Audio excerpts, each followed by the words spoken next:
Good morning. Shri Swami Samarth मंडळी. आज आहे नागपंचमी आणि यासाठीच मी इथे तयार होती आहे.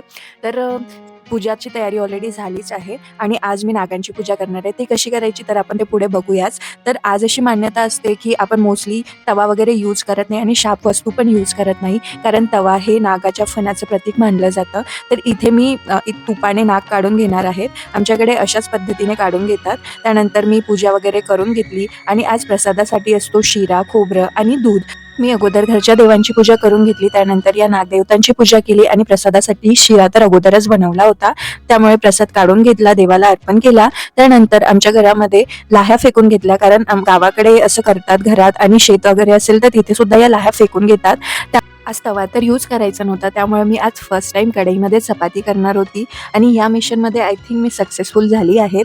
तर तुमच्याकडे नागपंचमीची पूजा कशी करतात मला नक्की सांगा. त्यानंतर नैवेद्य सुद्धा दाखवून घेतला. भेटूया नेक्स्ट व्हिडिओमध्ये.